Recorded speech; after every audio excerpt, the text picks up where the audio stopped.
evening, everyone. Daz from NUFC 360 here. Trying to summarise the comeback win for Newcastle tonight versus Aston Villa. Ended 3-1 to Newcastle, as you're probably all aware. Sandro Tonali with 2 and a birthday goal for our German striker, Big Nick Woltemade. So, get on to the positives. It's an away win. It's a win with a changed team versus a team that are going well in the Premier League. And we don't actually have a very good record at Villa Park either. Back-to-back away wins, which I can't actually remember the last time that we achieved that as a team. And progressing in the cup competition. Considering the injuries that we've had throughout the season, considering the inconsistency that we've shown from times, it was nice to see Eddie change the setup today. And few people I know will know that I've been pushing for this 4-2-3-1 because I believe it suits the players that we've got currently rather than the 4-3-3. And I think at times it worked. I think Nick struggled to get in the box at times. He was wanting to come a little bit deeper. But no, I'm not VAR's biggest fan. But today, if we have VAR, Digne gets sent off for that tackle on Murphy. So he shouldn't even be on the pitch to handle the ball 3 yards inside the penalty box and then land inside the penalty box for us to only receive a free kick. And the referee will get a lot of flack for that, and rightly so, but his lino is 10 yards away, probably in line with Digne as it hits him.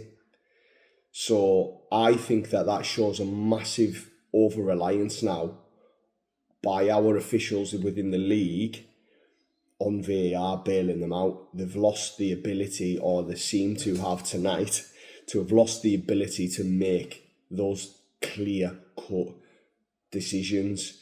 And that's just a couple of them. Digne should have been sent off for that. You've got the penalty, you've got Abraham, the goal. He's a good yard offside. So everything seemed to be going against us tonight. I loved seeing Sandro's reaction after the equaliser. We got a little bit of fortune with the deflection, which is nice to see something like that go for us in the end. And I thought that gave him a visible spark. Obviously, he went and actually celebrated with Howe as well after the goal, which was nice to see. He does praise Howe a lot. I thought, in all honesty, we were the better team throughout the game, even before the red card. And we creating chances. That's one thing that we've always done, is we've created the chances, but we don't seem to be taking them. And obviously tonight we've took them. But for me, the big talking point tonight has got to be the officiating.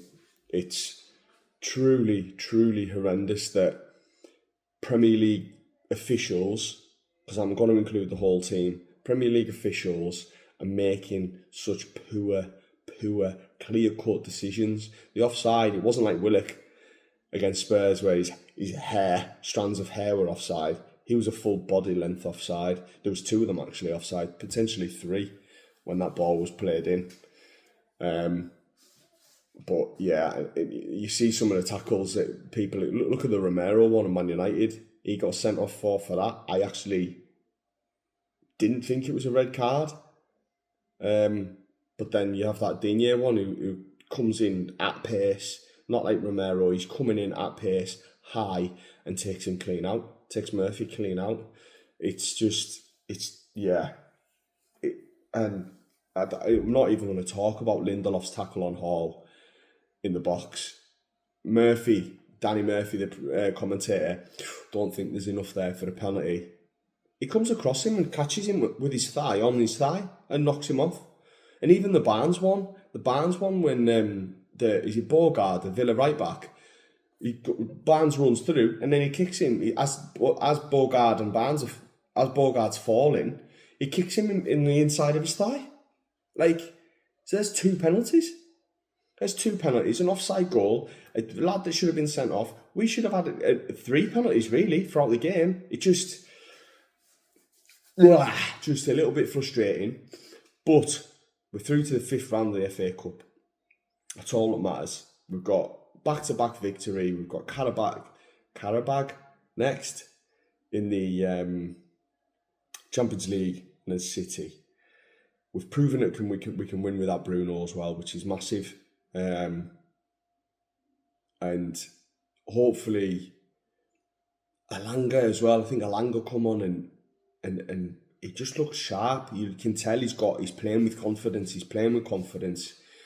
I was so gutted for him when he ran through on goal as well. As I do believe that he slots that away. But he looks as though he's playing with a little bit more confidence. Lewis Hall is just, if injuries aside, he's England's starting left back in the World Cup.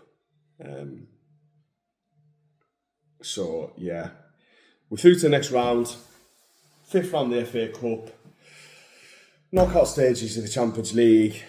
You know, we reached the semi-final of the Carabao Cup and we're 6 or 5 points off 5th in the Premier League. Not overly too bad, considering we've had a poor season. So, to recap, VAR, I don't like it, but it makes us probably 5 or 6-1 victors there.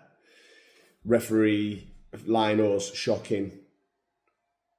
Hall class, positive for Woltemade.